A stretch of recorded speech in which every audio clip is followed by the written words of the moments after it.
અને ભવ્ય પરિકર સાથે છે. આવું ભવ્ય પરિકર ઓલ ઇન્ડિયામાં કોઈ જગ્યાએ નથી, એ રીતે છે.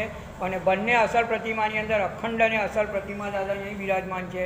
દાદાની પાલીતાણાની પ્રતિમા વીજળી પડવાથી નાસિકા તૂટી ગઈ છે, સોનું કરી લેપ કરેલો છે. જ્યારે એ પ્રતિમા ખંડિત થઈ ત્યારે આ દાદાને લઈ જવાના હતા. આ પ્રતિમા અહીંથી ના ઉઠી, જ્યારે પ્રતિમા ત્યાંથી ના ઉઠી, ત્યાર પછી ત્યાં નવા વિશ્વ ભરાયા બાજુ ત્યાં પ્રતિમા છે. આ પ્રતિમાએ પણ પ્રતિષ્ઠા વખતે શ્વાસોશ્વાસ લીધેલો છે. નાસિકા ખુલ્લી છે, નાક ખુલ્લા છે. આ મોયરાનું એન્ટ્રન્સ છે. 400 વર્ષ પહેલાં હતું, અત્યારે કોઈ અસ્તિત્વ ના હોય.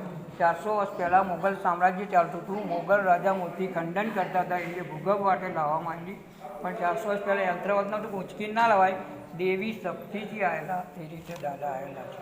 ભોલાધીશ્વર ભગવાન જેણે ના સાંભળ્યું હોય એ પહેલાં ઊભા રહેજો, પાછળથી બીજા બધા આવે તાર કહીશ. અમદાવાદ કઈ લો છો બધા? અમદાવાદ અલગ અલગ